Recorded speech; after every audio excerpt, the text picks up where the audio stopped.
Hello, everyone. Welcome to episode 311 of the J Situation Podcast.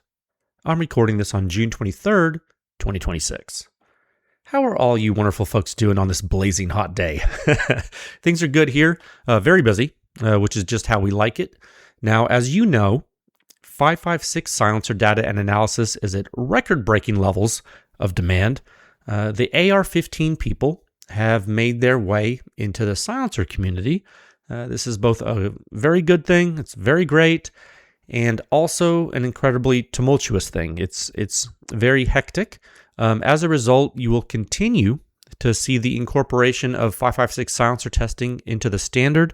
We're doing our best to show you other things too, all things in balance, as it were. So along these lines, in the name of high data utility, in this new day, this new day and age of economical silencers widely proliferating, tons of people buy them, so they're kind of spreading far and wide. In this new age we're in, today's report introduction is on the Tuna Cans 5.56 XL and also their so-called WRMFZY 5.56 silencer. So it's two silencers, one brand, two silencers. The same technology in both of the silencers, but just different geometry and different manufacturing methods. And so, given that, we think this is an educational opportunity to highlight something that we've told you for years. I mean, we've actually, it's been 6 years of doing this. We've told you how this type of thing would perform for years. And so now we get to use this opportunity to show you firsthand, yet again, if you're new to Pew Science. We do understand this technology.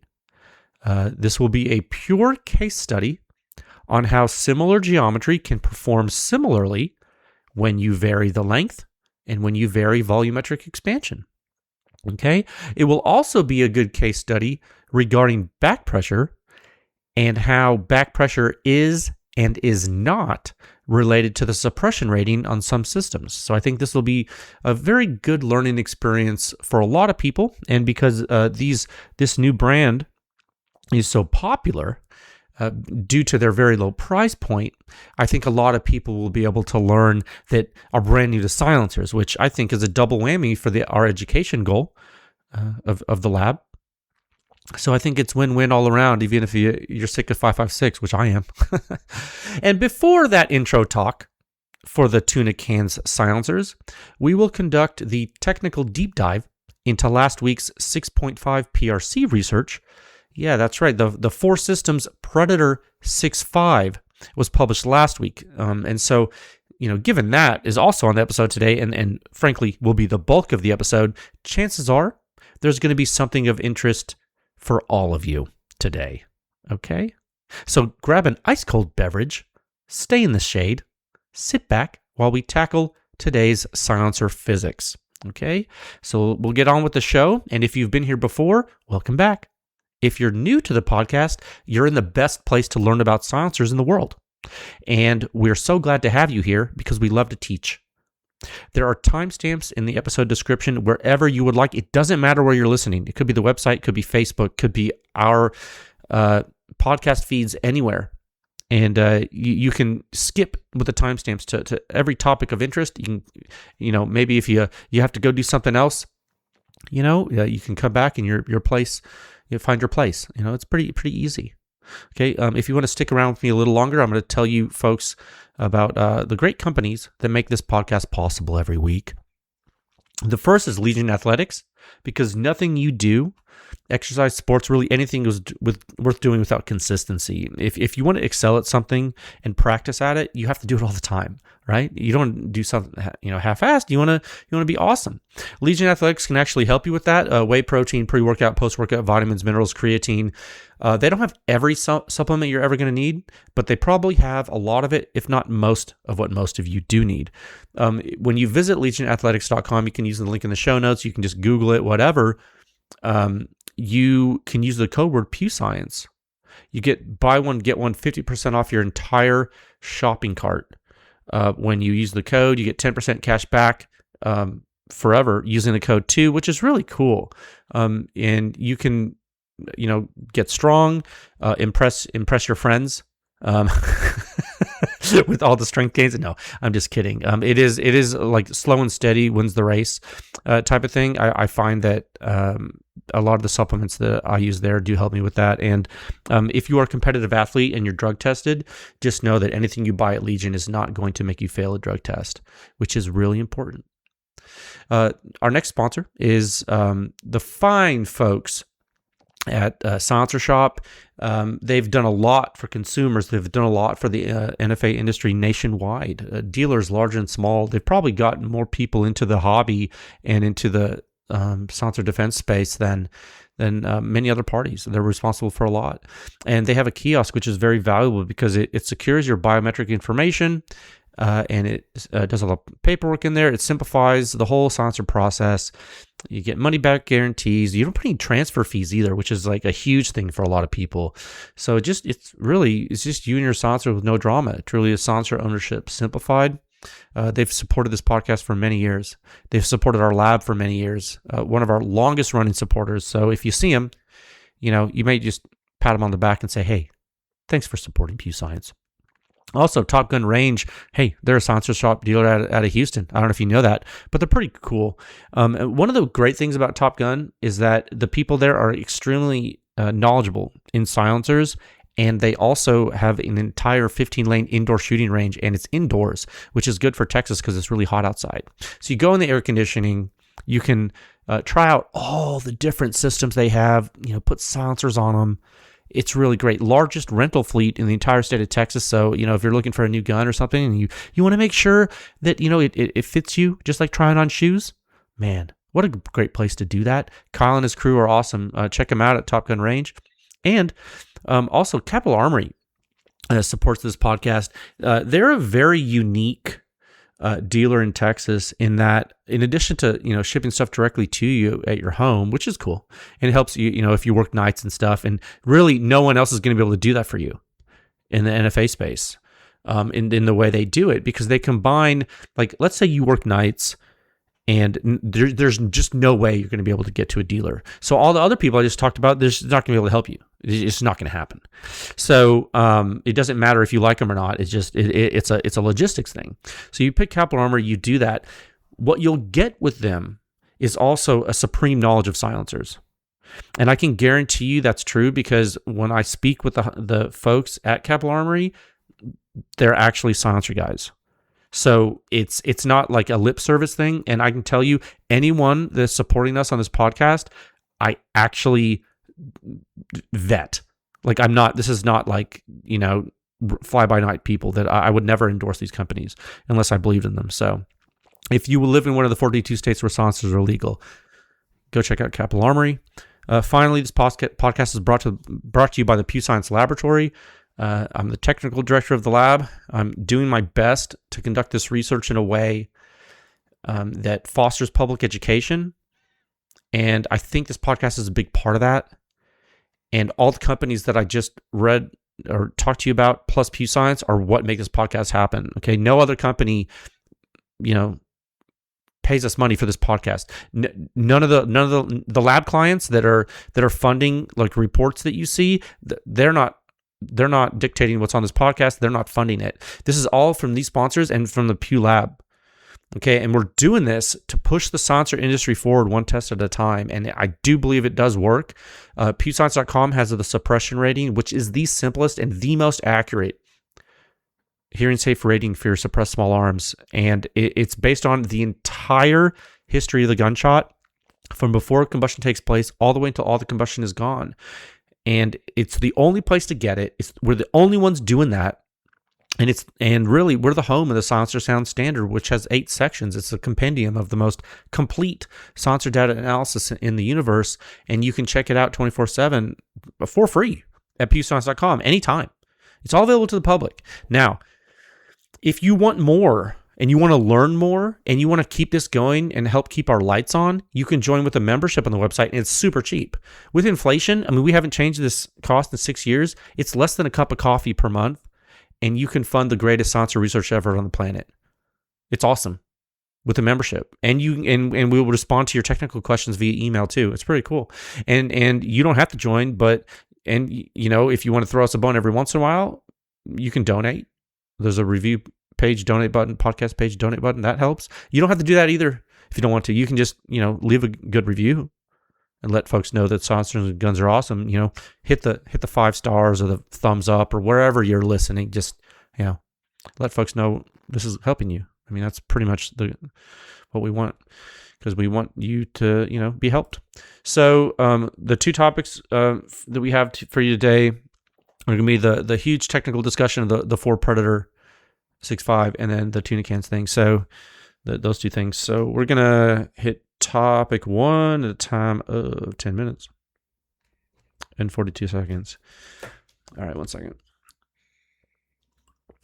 All right, so this is the technical discussion of Sound Signature Review 6228, 4-system Predator 6.5 with 6.5 PRC. Okay, so this is a really big deal because it's not only a new silencer, but it's also a new test platform for Pew Science, and it's in short action Magnum, right? And so, it's huge for hunters, huge for precision shooters, and we're going to break this technical talk into 6 subtopics as we typically do, right? We're going to hit the intro and subtopic Alpha through Foxtrot.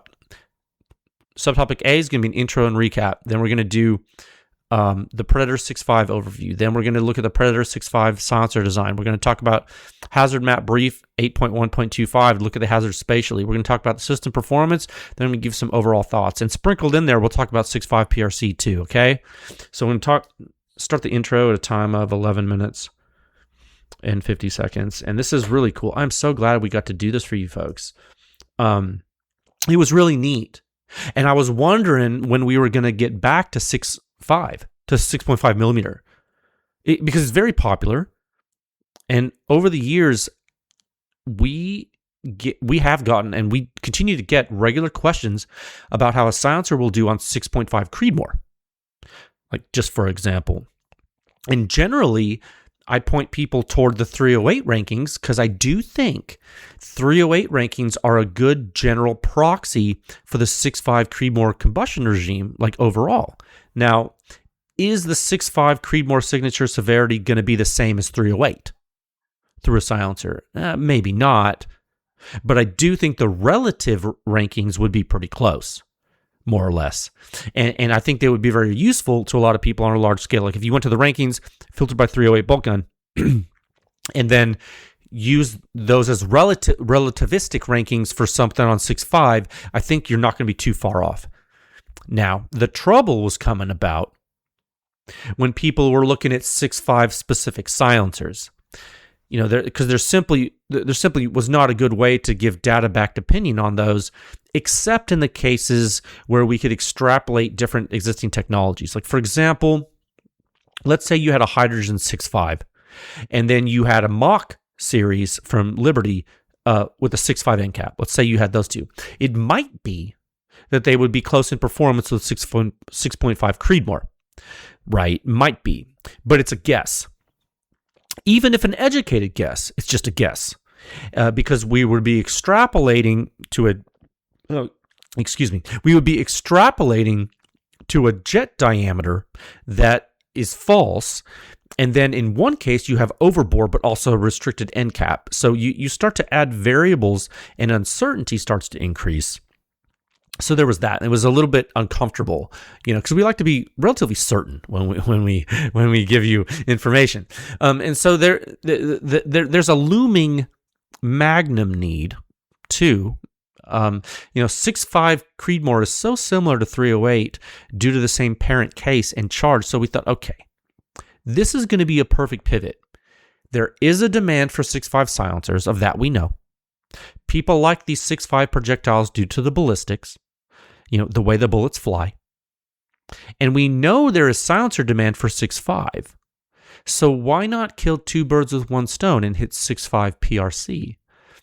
So now you up-to-date folks that are on the bleeding edge of technology might also be screaming at your stereo or your phone, and you might be saying, yeah, but Jay, what about the Federal plus peak stuff? The stuff where they're taking 6.5 Creedmoor and they're using a different alloy to make the case so they can ramp up the chamber pressure by like 25 KSI, and then they're sending that 6.5 Creedmoor bullet at 6.5 PRC velocities. Why didn't you start testing with that instead? You might be asking me or yourself. And to that I say, that is brand new. It is probably expensive, and it's going to have increased barrel wear, potentially, unless you get a special barrel. And I think that maybe the 6.5 PRC is going to be the conservative answer anyway. Hear me out. So I know 6.5 PRC is lower pressure, but 6.5 PRC has a longer burn duration, which means the pressure curve takes longer to get to maximum positive phase impulse, which means that there may be higher silencer demand with 6.5 PRC. And when I mean higher silencer demand, I mean higher performance demand for the silencer from combustion, not like buyer demand. I'm talking about physics demand, performance demand. I think it might be harder to suppress 6.5 PRC, I think. So I think, and this is just a theory without testing it, but I think that if a silencer does well on 6.5 PRC, it's probably going to do just as well, if not better, with the plus peak stuff. Now, and that can be counterintuitive. So for now, I think we're going to stick with 6.5 PRC in the 6.5 millimeter bullet diameter and jet diameter. And then when we do 30 caliber, we'll go long action Magnum with 300 Win Mag. And then everyone's happy, because what we're going to do then, well, just like we had 20-inch barrel 308 and now 20-inch barrel 6.5 PRC, we're going to go 20-inch barrel 300 Win Mag. 20-inch barrels for everything. So everyone will be happy, you see. And if they're not happy, they're wrong. Just kidding. They'll learn to be happy.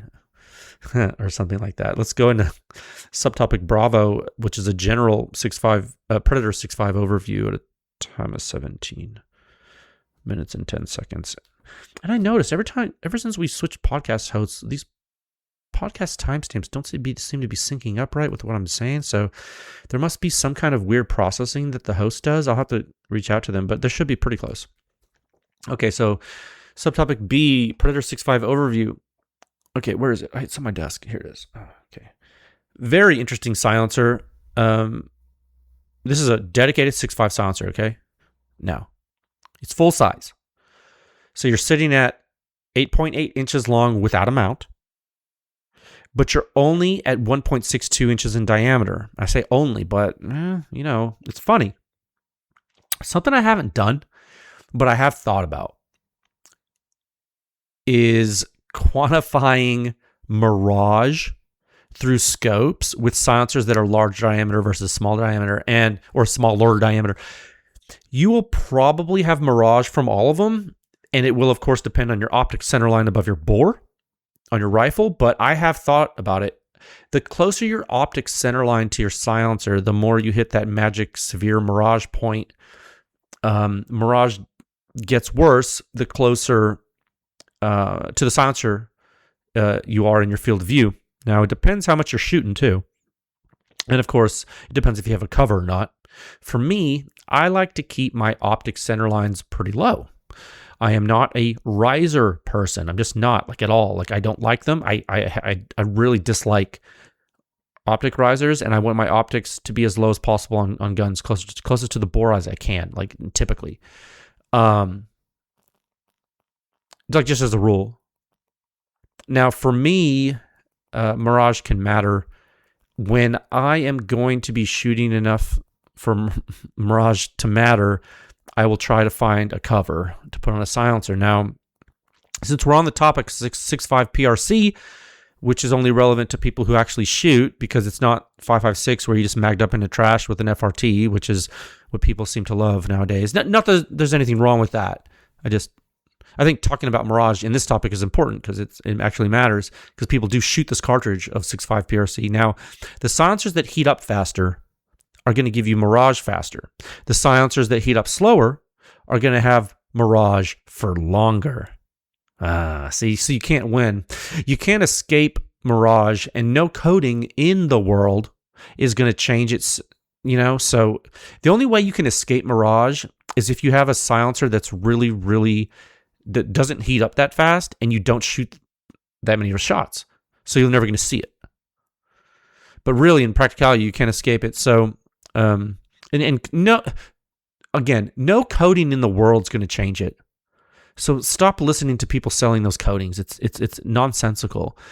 So use a cover to stop mirage if you need to stop it, or shoot less rounds through the silencer, or dump your canteen of water onto the silencer, or pee on the silencer. Do whatever you want to do. Those are your options. Mirage is typically, in my experience, more of an issue at higher magnification, but it can creep up regardless. Depending on what you're doing in your environment and target, like with regard to how big a deal it is, it varies, right? If you're shooting one round at a deer or an elk or whatever, mirage is not going to matter to you at all. If you're shooting a match or plinking a lot, well, mirage is going to start to matter more. Okay, so it's a spectrum, and I wanted to start this talk off with that because this is a smaller diameter silencer. So if you're looking for a cover, you have to find a smaller one. And you know what? Depending on how much you're shooting, you might not even need a cover. It just depends how your gun's set up.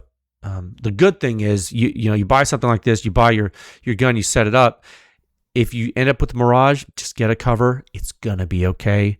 The cover is not that much money. You're going to spend way more on ammo. So don't sweat it, okay? So back to the silencer specifically, the rear of the silencer has, one more thing on the cover. Because the silencer has a little bit of a rough texture, hopefully your silencer cover doesn't slip and slide on it as well, as much as it could with a very, very smooth silencer when you're shooting from recoil. However, there are silencer covers that kind of grip it tightly, so it can prevent the movement too, which is something to think about. If you've never used a silencer cover, you will have some movement depending on the cover, depending on the silencer surface roughness. Okay, the rear of the silencer has wrench flats. Smart. It's hub compatible. Smart for this, I guess. Silencer's titanium. 11.3 ounces with no mount, which is pretty good for a full-size silencer of this performance level, in my opinion. Now, the mount we tested with it, or tested it with, it's a Force Systems mount. Uses that 1x16 coarse left-hand thread and taper, which is also used by Combat Application Technologies, or CAT, and Apparition Instruments. And I think Reardon is making one too. So add 4 to the mix. I think there's other ones. I don't know. It's an open source system. So, I think CAT open sourced it. Whatever. Like, a bunch of people are making it. So it's compatible with all that. The mount that was tested. The actual muzzle device that was used in the test is a single port brake called the SOB. With the hub coupler, it made the silencer 9.3 inches long total, which is, again, full-size rifle silencer territory when you're talking 308. So I would say that's probably full-size for short-action Magnum. I think once you get to large Magnum, like 338 Lapua Magnum, full-size length goes longer than 9. But 9-inch silencers actually can also tame things like 338 Lapua Mag if you have an advanced enough silencer. It's not easy, though. Maybe that's a preview of things to come. Again, the exterior of the test specimen has a slightly rough texture. Our specimen that we received at the lab for testing is black.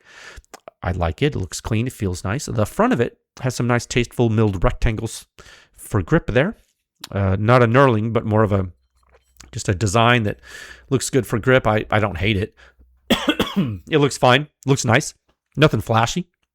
The distal end is recessed and has a cool design too. You look at it, I think about some flash physics, but there's more to flash physics than just what you see on the outside of a silencer. Just so you know, PewScience will show you flash eventually. Don't worry, we will. I don't know. It's cool. The thing kind of looks cool. It's classy. These are just subjective impressions of the physical nature of the silencer. It seems like a quality unit. It doesn't scream at you like there's bad quality or anything. There's nothing like that I kind of that stands out to me that's negative. The blast chamber depth is generous. I think that's about all the the flowery subjective things. Let's get more technical now. In subtopic Charlie at a time of 24 minutes and 56 seconds. It's sometimes hard for me to not talk technically, but I know you guys care about this other stuff too, which is good. It's, I care too. As a silencer consumer, I care too. I want to make sure that we get to the stuff that, is really technical so you can understand. So looking at the technical design, there's something interesting here. It is similar blast baffle technology to the Monarch series from Four Systems, and we have plenty of information on that on our website and podcast. The Monarch 762, the Monarch Recce, look inside the first expansion chamber, the blast chamber, you'll see some very similar things to the Predator 6.5. And something else that's interesting, when we look at the blast data for this silencer, it does have part of the Monarch fingerprint, either from public testing we've done of the Four stuff or some private stuff that's unreleased that we've looked at. So there is I just want to say up front, there's no mistaking, to us that this is a Four System silencer. If I saw the waveforms and I didn't know what silencer it was, I could tell. I could kind of tell it's a Four System silencer.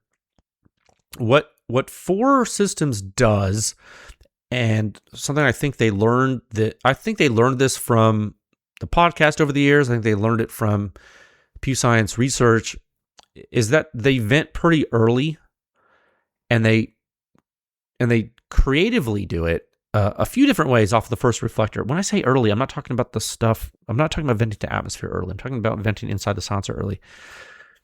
They do it a few different ways off the first reflector, right off that blast baffle. And you look at the baffle, and it looks a lot like the Monarch. Like I said, you got that center nested section, right?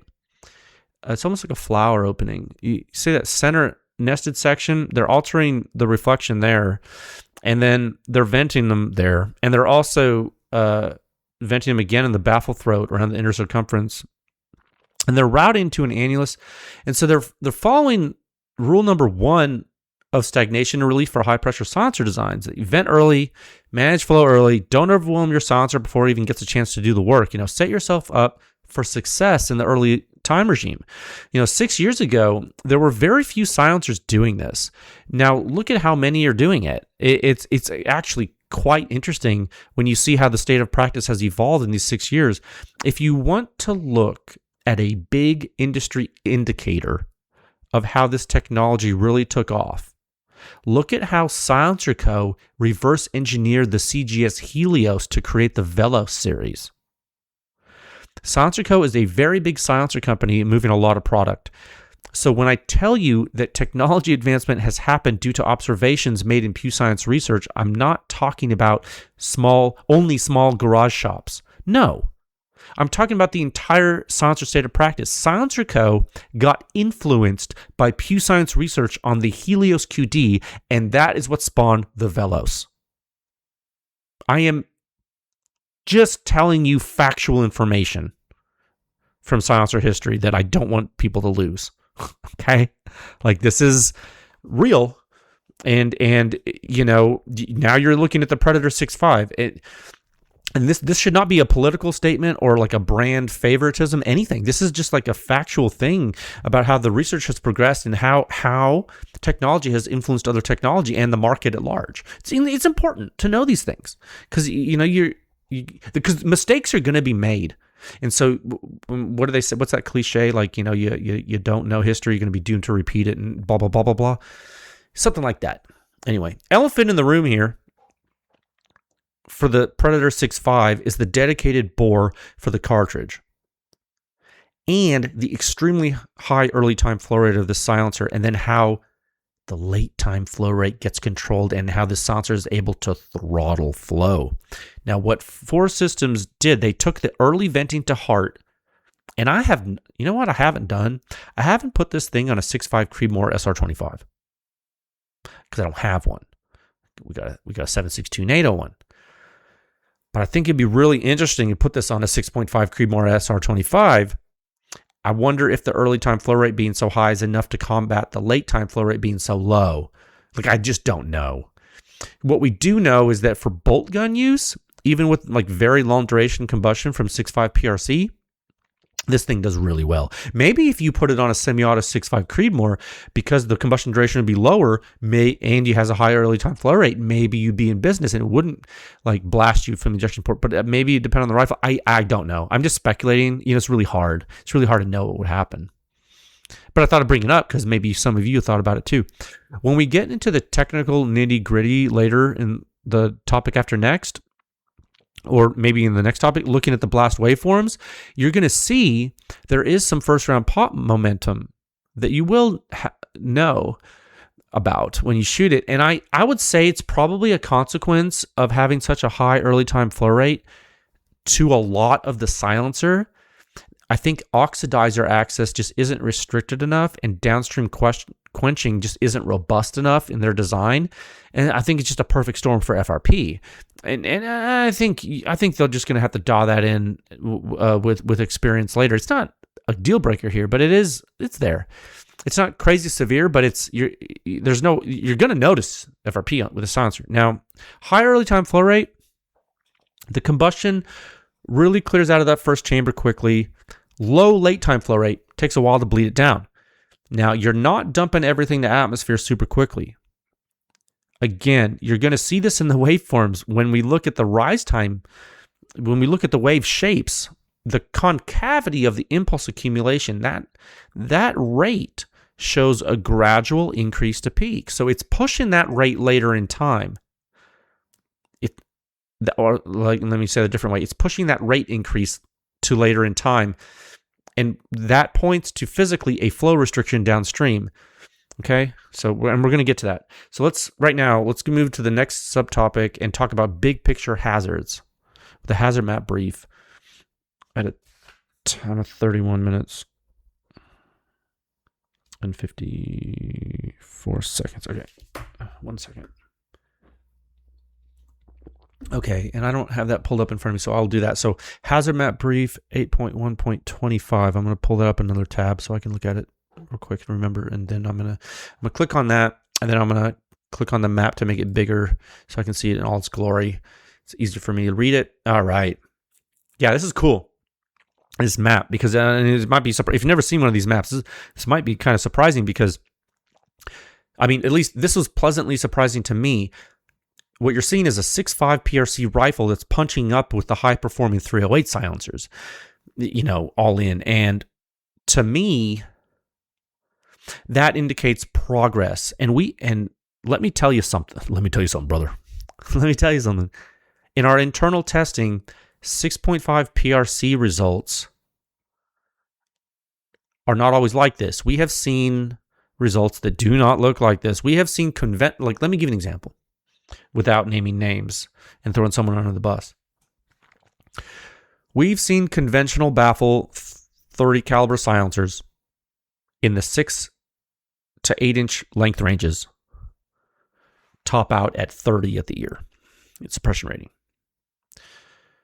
This Predator 6.5 is topping out at mid 50s. Okay, it's a 9-inch silencer. Yeah, it's a 9-inch silencer. Is it a dedicated bore silencer? Yeah, it's a dedicated bore silencer. But 30 to 55 or 30 to 56 or whatever this is, dude, that's like 2 suppression rating categories. 2.5. So that's going to be like, people ask, well, what does it mean? Well, that's the difference of wanting to use the silencer on a hunt or not. For me, like at this day and age, for me personally, for a bolt gun, when I want to shoot one shot at a deer, there is no reason for me to have to compromise and use a silencer that has a 30 at ear suppression rating on the system I'm using. Like, why? I'm not going to use hearing protection when I go hunting with a bolt gun. So why would I pick a silencer that had 30 at the ear when I can pick one that has like 56? There's no reason, based on the technology we have now in the rankings of Pew Science. There's no reason. And you better believe it, guys. I use our data from Pew Science for my personal use. If I didn't, it'd be really weird, wouldn't it? Okay, that's the whole reason I created this for myself, and then it ended up working. Then I was like, oh, I guess we're gonna You're going to have to, like, do this for everyone since it works and nothing else does. I'm telling you, I use it. So now look at the rest of the map. You look at this map, you see this silhouette guy. He has this 20-inch barrel 6.5 PRC rifle, the Seekins Havoc PH3, which, by the way, we are not sponsored by Seekins. We were given this rifle to do testing from a silencer company, and it's awesome. Like, it's an awesome rifle. So you see the silhouette man. He has the Predator there, and he's shooting. 55.9 at the ear, doing great. He's okay. He or she is okay. Now, this is just a prediction, but this map is based on physics and based on ground truth test measurements. And what this map's showing you is behind the shooter and next to the shooter in the free field. You folks are pretty golden, dude. Your hunting guide, your dog, your kid, your wife, your husband, your buddy. They don't need ears on either, unless maybe you're glassing with binos right next to the muzzle of the silencer, and even then, you can be hurting. You're gonna be hurting, but you're not gonna have a ruptured eardrum from like an unsuppressed 6.5 PRC. So that's good. Like, look at these spatial hazards. I can tell you, as someone with permanent hearing damage from a .243 Winchester rifle fired next to my unprotected ear, I can tell you, not pleasant. So I can tell you, put a silencer on your hunting rifle. Okay, everyone's gonna thank you for that. Now, internal combustion in the weapon system with this short action Magnum is severe. Like, let me put that in layman's terms. The explosion inside the gun, you can hear it from outside the gun before the explosion comes out of the gun. Like, if you're in a sewer pipe as a kid with your buddies and you're yelling, and like a metal sewer pipe, and the guy outside can hear you yelling, when you initiate a primer and the propellant deflagrates in the case, and there's an explosion that pushes the bullet into the rifle into the barrel, before the explosion comes out of the end of the barrel, there's the explosion in the gun. The waves travel through the steel at the sound speed in steel, which is super fast, and then hits free air. There's an impedance mismatch, and then that wave propagates to free air. Now, is it muffled? Well, yeah, because you don't have air escaping. The waves can't escape to atmosphere because it's a closed breech weapon. It's a bolt action, but there's still chamber blast coming through the steel, and you can see it on this map. Look at it under his scope in the picture. You see that little blip of lower suppression rating, a little orange? That's because that's the explosion in the chamber. Yeah. That's the chamber blast during cartridge initiation. Now, you see another bloom of risk near the coming back from the silencer mount in the picture, in the map. What's that? That's the big boom from the blast entering the silencer from the muzzle and coming back, because now it's entering the silencer. It's even easier to get the blast to travel from free air with the impedance mismatch, because it's a titanium silencer where the blast expands inside the blast chamber from the mount. So it's even easier. So that's why that's bigger there. Okay? So this stuff actually always matters. But in cases like this, the 6.5 PRC, they can matter more. There's more energy. Yeah, you see? If the silencer was stainless, and more relative to, because the silencer's quiet. Now, if the silencer was stainless steel instead of titanium, it would actually be a little bit different up front there. Just a little tidbit. It might not matter to you, but this is real. I want to express to you how much physics modeling is going on in this map. Now, astonishingly, 1 meter left of the end cap, you're in low 40s suppression rating. It's pretty good. So, guys, and this is, I can't overstate how significant this is. This is truly taking your 6.5 PRC short action Magnum to the levels of top performing suppressed 308 guns.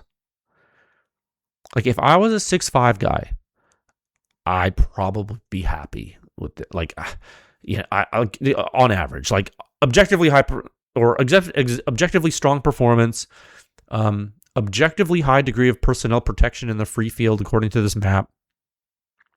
Now, let's talk practicality. Let's say you're an elk hunter and you happen to use 6.5 PRC for elk because it enables you to shoot far very accurately. When you do your job, it lets you shoot accurately. Or forget elk. Maybe you're shooting a sheep. I don't know.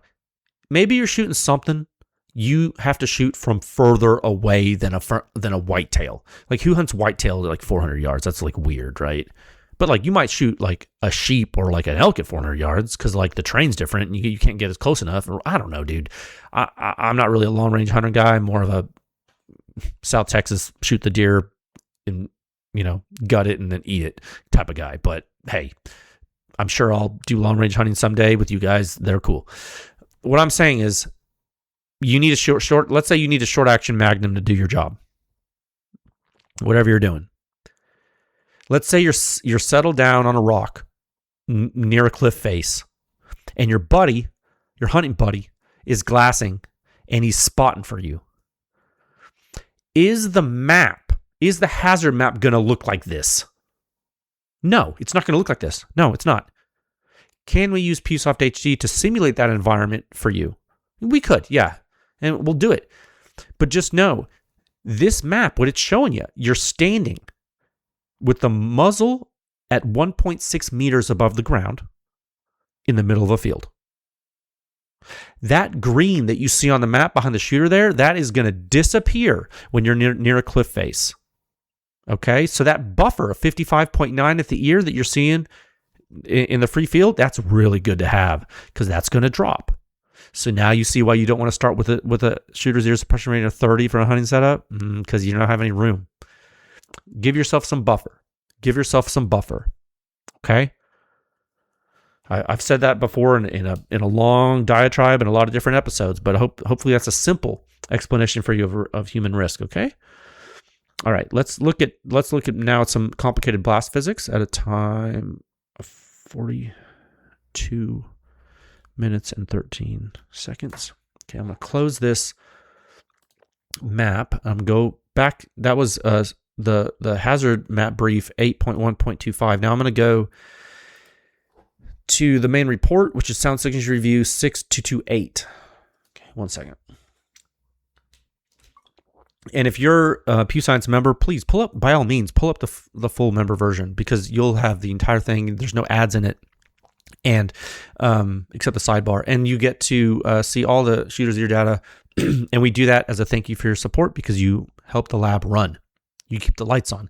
If you're not a Pew Science member, it's okay. We still love you. You're listening to the podcast. Pull up the free version, and I will not leave you behind. Okay, we're going to start from the top, and I'm going to give you a big picture. Bottom line up front, 42.3 suppression rating, 1 meter left of the end cap. 1.6 meters above the ground in the true free field, mil standard 1474 echo testing. 55.9 suppression rating, 6 inches right of the shooter's right ear in the free field, mil standard 1474 echo testing. For a total of 56.2 composite on the 6.5 PRC Seekins Havoc PH3 20-inch bolt action rifle. Okay, we use Hornady ELD match. 147 grain, 6.5 PRC ammunition. We found it to be very consistent. Okay. This is very strong performance for a silencer on this platform. And again, to give you an idea of how strong, we're gonna check out the bar chart in Figure 1. Now so we're gonna scroll down past the map. You've already seen the map because we just talked about it last subtopic. So scroll down to the intro section to this report and you see a bar chart that we made. Now, let me give you context. I recognize that this is the only 6.5 PRC test you've seen so far, but you got to know we have high performance centerfire supersonic rifle cartridge data already, and we have a lot of it, and the 308 comparisons are really worth it, and they're really interesting if nothing else, and they're going to help you. The reason they're going to help you, it gives you some rational peg points. Remember, the suppression rating is universal. Very important to understand this concept. Although the tests are not apples to apples when you switch platforms and cartridges, the rating is apples to apples. What that means is the rating is comparable on both an absolute and relative basis. If something is 50 at the ear with 308 and 50 at the ear with 6.5 PRC, those two 50 numbers are telling you the risk is the same. Now, they are different platforms, so you can't compare the silencer performance apples to apples, but you can be assured the human risk is apples to apples. That scale is constant. Okay? Which, again, if you don't understand that, that is not the case with like a peak decibel level.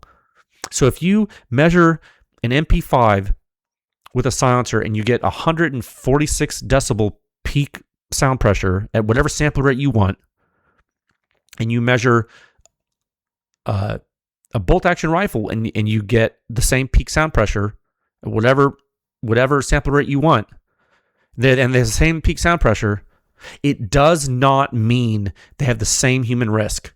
It does not mean that. It does not mean they have the same severity. It does not mean that. And the reason it doesn't mean that is because you have a cornucopia of fast transients in a long duration blowdown event that has been created by adding a silencer to a gun that normally produces a simple shock with short duration.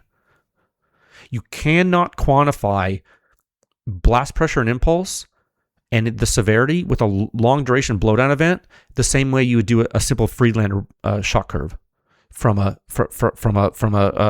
muzzle blast, unsuppressed. That's why we use the suppression rating.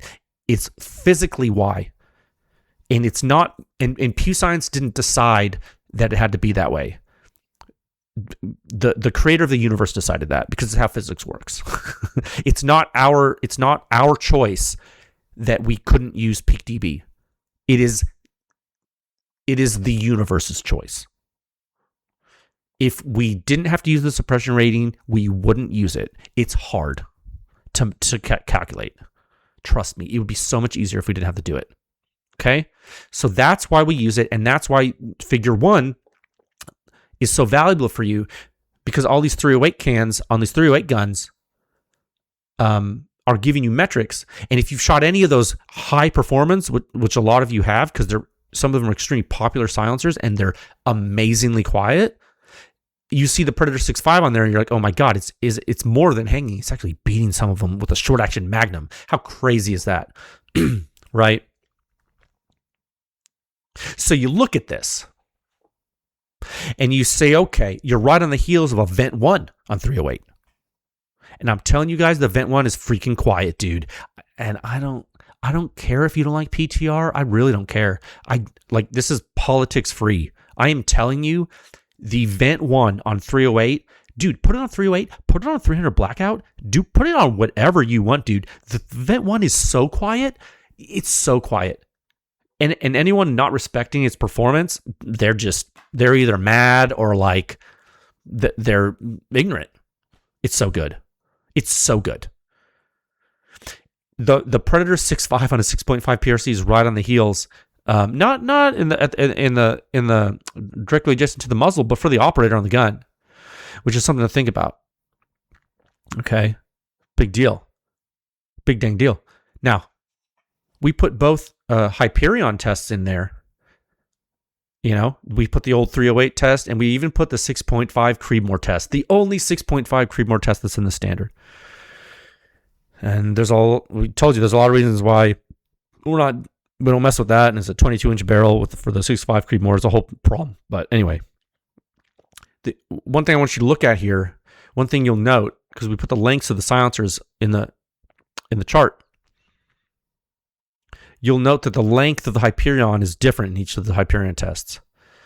Right. That is because of the thread adapter we had to use in the 308 test, because the prototype Hyperion that we tested needed a slightly bigger shoulder than the Savage barrel had, and the client CGS couldn't get us a normal Hyperion in time. So, it was just had the R&D version, which is the exact same thing, just the mount threading was off or something. Some people think and they've thought this for years. Some people think that made the Hyperion quieter. And actually, I actually think it might have made it louder on 308. I actually think with a thread adapter with the Hyperion, I think it might have made it louder. I don't remember. It just, the way the Hyperion works is weird. Regardless, you have both data points. One with a thread adapter on 308 and one without it on 6.5 Creedmoor. I'm not sure what the Hyperion would do on 6.5 PRC. However, I would expect it to do very well, due to the fact that the higher the pressure you give a CGS Hyperion, the more weird it gets. It's just one of those silencers, dude. It is a very weird silencer. There's not a lot like it. Not much is like the Hyperion. It's actually one of the strangest silencers in history. One of the strangest silencer technologies and silencer patents in history. And I think it's worth remembering that. It's not normal, and I don't think any silencer designer would disagree, especially if you've shot the things. They're nuts, dude, the way they work with high pressure. And the reason I'm not belaboring it, but the reason I'm bringing it up is because when we talk about super high pressure systems, I think the Hyperion technology has to be in the conversation because of what it does with high pressure. And I'm not sure if you can overwhelm a Hyperion without really long duration. I mean, you can put 338 Lapua Magnum through Hyperion, theoretically. When you look at this list of the top 5 308 silencers, they all probably do very well with high pressure, when you really think about it. Because, Mach L, you got the Hyperion we just talked about, JL, Vent 1. I think all those are going to do well because they tackle stagnation relief, just, in different ways. The Hyperion is extreme in the way it does it. It does it in 2 very special ways. The other ones, they do it all in their own way. It's kind of interesting how close the Mach L is to a Hyperion in some ways. Anyway, in the design.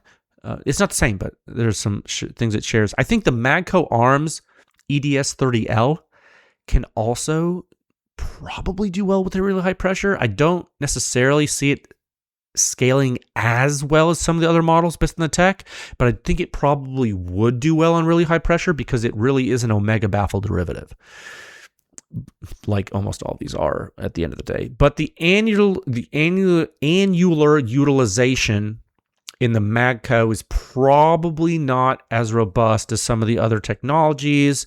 Again, not sure. Could be very good on high pressure. Don't know for sure without testing it. Now, keep in mind in this chart, none of these are dedicated bore except for that Predator, right? They're all overboard for 6.5. So again, if we put them on 6.5, we don't know yet how each technology is going to react specifically. Again, the Hyperion performance was strong on 6.5 Creedmoor because, for one, similar blast loads to 308. 2, the way the Hyperion works. Again, Hyperion's quiet on everything, even if it's overboard. That's always been the case. All right, enough about that. Let's look at, I hope I get the point across that 6.5 Creedmoor is not the same as 6.5 PRC. 308 is not the same as 6.5 PRC, but performance in context is valuable. All right, one moment. Okay, now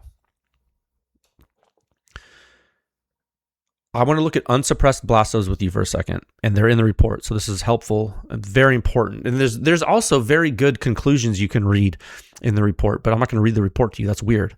This isn't a book on tape, okay? I'm not doing that. Get your Google app to read it for you or whatever. Scroll down to Figure 2 and Figure 3. I want to make sure everyone understands something here. You're going to learn blast physics if it kills you.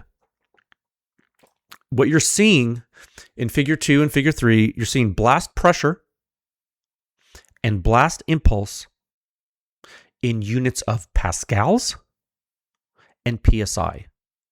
Both pressure.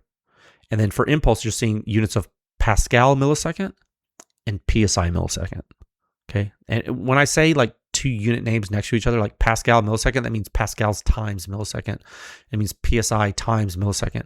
The reason the units are like that is because you're integrating the pressure curve in the time domain when you integrate a curve, you're computing the area under the curve. Areas are like, if you had a rectangle, it'd be like length times width. And a numerical integration has a bunch of little rectangles that are computed the area of and then all added together. It's literally how numerical integration works. That's why the units are like that. So in case you like wonder like, oh, I don't understand impulse because I don't understand like the units. It's like, just think of pressure being applied in a temporal continuum, in a continuum of history in time. Okay, so again, metric on the left axis of each plot, imperial units for Americans on the right vertical axis of each plot. Pressure in the first plot, impulse in the second plot, both from blast loads. We put 3 guns on the chart. 20-inch barrel, 7.62 NATO. 20-inch barrel, 6.5 PRC. And then a semi-auto rifle, 14.5-inch 7.62 NATO. The semi-auto part doesn't matter. We're just talking about the barrel anyway because this is muzzle blast. So again, you got 1 6.5 PRC as tested, unsuppressed, but you got 2 308 guns unsuppressed. 1 308 gun has the same barrel length as the PRC. 1 308 gun has a shorter barrel length. Okay, stick with me. You get it? Okay. This is to show you that when you keep barrel length constant, 6.5 PRC is more intense than 308. But if you shorten the 308 barrel, the pressures ramp up to very similar to the 20-inch PRC barrel. It's coincidentally interesting, isn't it? Now, you may be asking yourself, well, I'll be damned. Can we just take the 14.5-inch SR25 data that we've been publishing and assume our 30 caliber silencers are going to do the same thing on the 6.5 PRC based on the pressure being similar? I would say probably not. No, sir or ma'am. Probably not. The SR25 with a 14.5-inch barrel has a lot of propellant that's not burning. Hence, and don't take my word for it, theoretically, as some reloader or something. No, don't take my word for that at all. Look at the secondary blast loads happening in free air, in pressure space in figure 2, and impulse space in figure 3. They're labeled with the secondary burning in free air from the unburnt propellant with the 14.5-inch 7.62 NATO barrel. They're there. It's measured. You can see it. And it's severe. It's very severe secondary burning.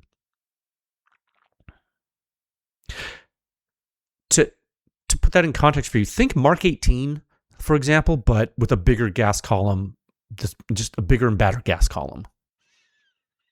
So when you put a silencer on the gun, that's going to do different things than if you put a silencer on a gun with a smaller diameter jet at the same initial pressure, but has a lot of combustion volume, but is burning most of its propellant, like 6.5 PRC. It's going to be different. So 6.5 PRC of a 20-inch barrel is not burning all its propellant, but it's burning a lot of it. 7.62 NATO out of a 14.5-inch barrel is not burning nearly enough propellant. Not even Magnum, though. So, you know what I mean? It's going to be different, and it's different enough that you can't just test one. Okay? So you can't put 6.5 silencers on a 7.62 NATO gun. That's another problem. See what I mean? So I just wanted to show you guys and gals this to make sure you know what the silencer is being asked to suppress. Because people always wonder, well, this silencer is not performing that well. I was like, well, look what it's doing. Look what the silencer is being asked to do. And when you look at figure 2 and 3 in this report, that's free for everyone to look at. These are the actual blast loads you're asking your silencer to suppress out of these guns. This is real. There is a heart attack real. All right. Now, we'll scroll down to the review and look at the specific Force Systems Predator waveforms. And this is what I'm going to tell you about right now. It's probably one of the most important things you're going to see at Pew Science. And one of the most important things that you're ever going to see in silencer testing history, if you're new to this. So I really want you to pay attention. Look at figure 4. Look at the horizontal axis in figure 4. This is blast overpressure in the free field. You have over 100 milliseconds of blowdown, pure blowdown of combustion from the silencer, from the Force Systems Predator 6.5. That means for more than 100 milliseconds of time, the blast loads are coming out of the silencer. All right. The blast loads are taking such a long time to come out of the Predator 6.5 that you could shoot a suppressed AK and the bolt closing on that AK is going to happen around the same time the Predator 6.5 is done venting. You might think that's fast. It's not. It's a long time. AKs are slow. And AKs are loud. So the reason this is important is because to capture the actual risk to a human, you have to analyze the entire waveform that's captured. You have to. Like if you want to do a book report on a book for your teacher, you got to at least have a summary of the whole book, right? Like you can't just use the first chapter and do a book report on the first chapter. You would fail your test. It just so happens that this book is so complicated, there's no way to cheat. Like you cannot ask AI. You cannot buy the Cliff's Notes. You cannot get a paper from last year's class and cheat. You have to read the book. It's the only way. You got to read the book. And you can't read the book without free field testing because you will contaminate the words on the page. And your book report will have characters in it that change the plot. And if you attempt to clean up the words and remove the characters, that can also change the plot of the story. Okay, that is my analogy for you in layman's terms. That is my explanation of why we have to go to painstaking levels of detail in the testing and the analysis of these waveforms. Okay, so when people ask us, P-Science takes such a long time, and they're so expensive, which we're not expensive. We're actually super cheap for a laboratory. So, just objectively cheap, like worldwide. We're very cheap. We're doing this because it's the only way to do it. I swear to God, I would do this so much faster and sloppier if it would get a good answer. I'm an engineer. I'm not a scientist, right? So engineers, we use science to solve problems. Believe me, all engineers are lazy. We will do the easiest thing to do if it gets the answer that's good enough. And I'm telling you, I would do this a lot faster if I could, because it would make my job easier. But I can't, so I don't. So how is this silencer going to sound? The $1 million question. Everyone asks that. How does it sound? P-Science does not tell me how it sounds. Well, okay. To put it in perspective, let's look at exactly what the silencer is doing. Okay. First, and this is all black and white. I'm going to tell you how to read it. First, you have multiple precursor events. And in that case, they're very consistent. Very good. Very good. Force Systems did a very good job here. This is figure 4B, by the way. Then you get this gradual ramp up to peak pressure, and it accumulates gradually with the momentum building, and it reaches peak gas dump, and then things start to vent at roughly a constant rate for a pretty long time. 1 second. For a fairly long time. And that's that long impulse plateau you see in figure 5A. Yep. The special thing about that is not that it's long necessarily. That's not necessarily the special thing. The special thing about the Predator 6.5 that I noticed is that it's almost a constant zero slope accumulation. Because remember, to stay in positive phase impulse at a constant rate, what does that physically mean? It means that your rarefaction is happening as gas coming out, but it's so balanced that it's not taking it negative. That's weird. This is a sign of very, very highly controlled long duration jetting. So back to the question, how does it sound? The practical question, how does the silencer sound? If you took, on 6.5 PRC, if you took a really high pressure air hose, turned off the source, and accidentally unhooked the quick connect, that's what it would sound like. Minus the sonic boom from the fast 6.5 PRC, which is going Mach Jesus. You're going to hear, that's what you're going to hear. just like I said in research note 2, homie, I literally use that same onomatopoeia. I picked that onomatopoeia for the report. That sound. Try it out. Do it yourself. That's what it's going to sound like, promise. Now, and you can see it in the waveforms. It's crazy. Now, look through this stuff. Members, you look at the ear waveforms, and you're going to see FRP disturbance, stuff I was talking about. FRP does matter. It will be more severe for you, but it's not a deal breaker probably for a lot of people shooting the silencer. I think there will be comparisons in that space as we continue down the research path. I mean, this is the first 6.5 PRC you've seen, and thank God it was a good one because we've really tested some struggling technologies. One thing before we go on, I want to say about the onomatopoeia. Don't think it's going to be like an air hose, like that's like psh, and like happening for a long period of time. Now, this is a short duration, but it's still it's long enough. It's happening long enough where like you ever shoot. Okay, here's the thing. Remember, I give the analogy with an AK and how like the Predator 6.5 on a 6.5 PRC is venting so long that it's similar duration to like the action noise of a suppressed AK. If you shoot a suppressed AK and it goes clack clack, that's a really long time. So imagine a psh, that same duration with the resonance and echo after it, which is not captured by this. You will of like, you know, if you're near a wall, this is or tree, this is going to do that. Okay, that's probably the best way I could describe this for you. And remember, the Mach disturbance from the 6.5 projectile, I can't really do a good onomatopoeia for that. So use your imagination. All right, let me give you overall thoughts and subtopic Foxtrot at a time of 1 hour. 6 minutes and 43 seconds. Okay, yeah. Okay, overall thoughts about the silencer. I think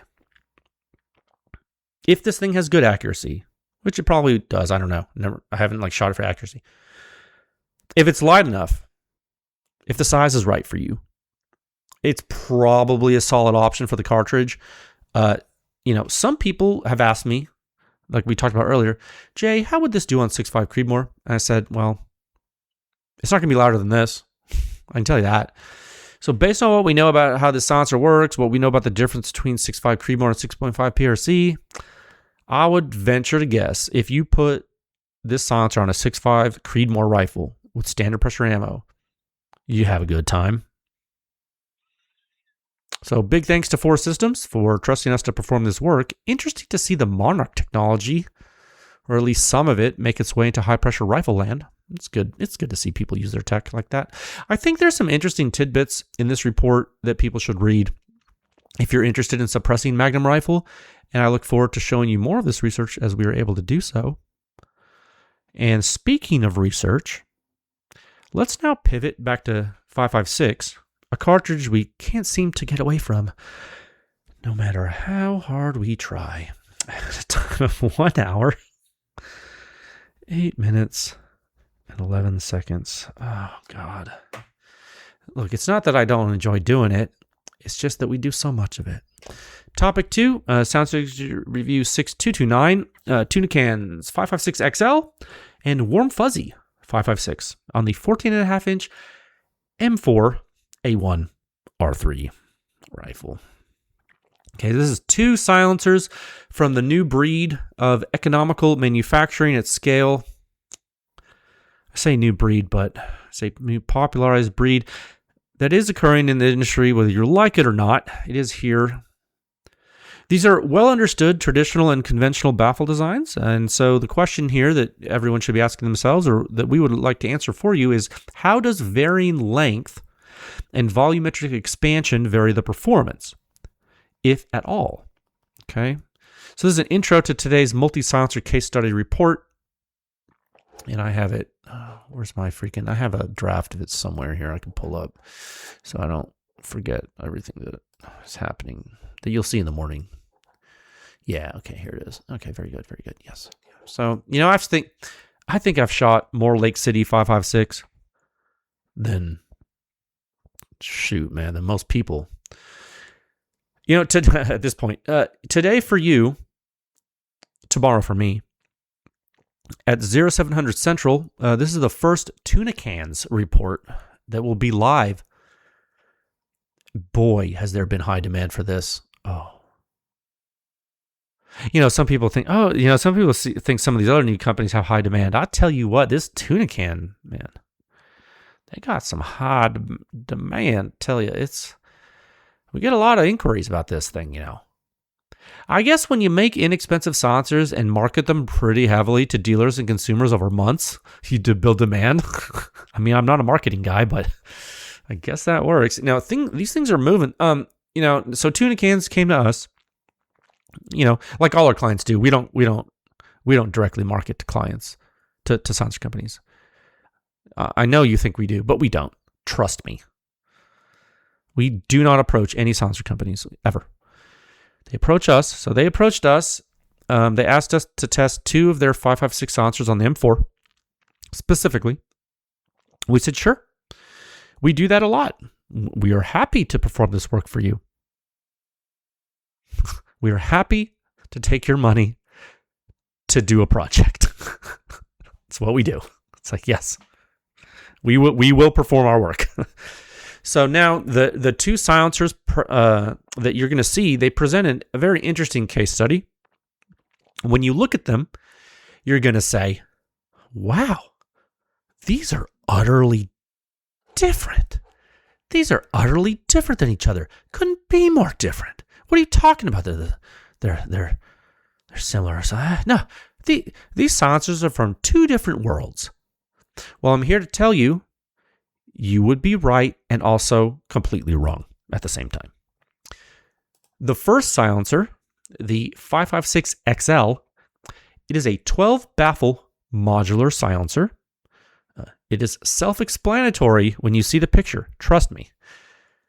The second silencer, the WRMFZY 5.56, named after the quote-unquote collab they did with the t-shirt and sticker company, or whatever the WRMFZY guy does.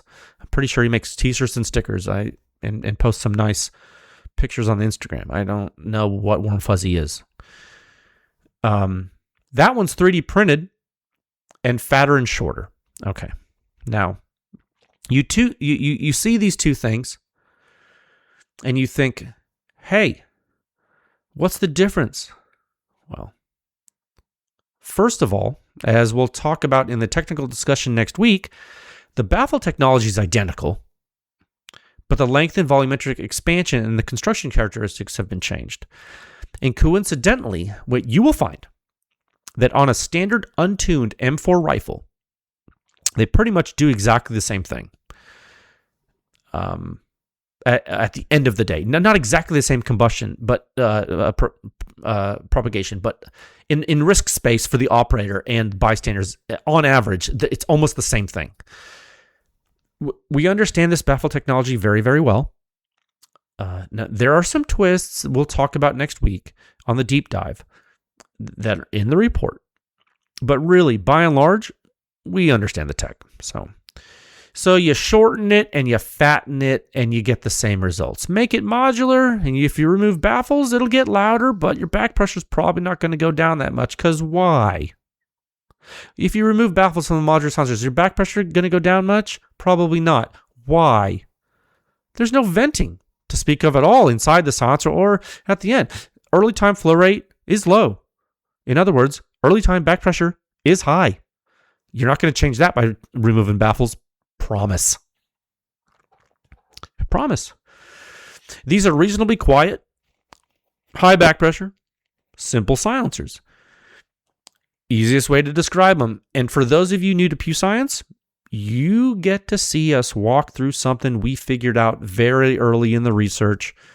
So this is actually going to be an excellent refresher for experienced folks and really an excellent learning experience for new folks. I think everyone wins from this report. I think Tuna Cans wins. That's a funny name. Tuna Cans, because, can of tuna plus like their cans. It's clever to me. Anyway, it's clever. I think it's clever. It's clever marketing, clever branding, right? Because it's like, you know what I mean? It's like silencer's a can. You got a fish, can of tuna, Tuna Cans. Funny.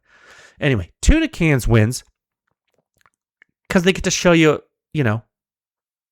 that what they've been saying about their sponsors is apparently correct. They've been telling you the gross suppression performance is kind of high. Yeah, they tell you these silencers perform decently in pure suppression, and they do. We found that they do. That's true. What do they also tell you? They told me they tell you this. They told me that they tell you need to tune your rifles for them, and you do. You do need to tune your rifles for these. Trust. Okay. I mean, that's the long and short of it, and we're going to go way deeper, of course. We're going to go really technically deep on these next week, as is tradition, just like we did for the Four Systems thing this week, of its thing last week, right? That's how we do it, in order. So I would just like to say, now that we're an hour and 15 minutes in, I would like to say thank you to Tuna Cans for trusting us to perform this third-party performance validation. It takes some actual courage to do that as a new company, brand new company, and they did. And this is important to say because not every company does this. So big ups. Hey, trusting us to do something makes us feel good. It's like, oh, they trust us to do it. They trust us to tell the truth, which we're going to do. Good, bad, and the ugly. We're going to tell you. Okay. So the report will be live in the morning. We will do the deep dive of both the 5.56 XL modular silencer and the 3D printed WRMFZY silencer next week. Remember, we only tested the full 12 baffle configuration. It was outside the scope of work to test any other baffle configurations, but if you have a question about how it performs with less baffles, we'll certainly be able to give you a really, really good educated guess. Okay? Stay safe. Have fun. Be good. And I will talk with you folks again soon. Okay, bye.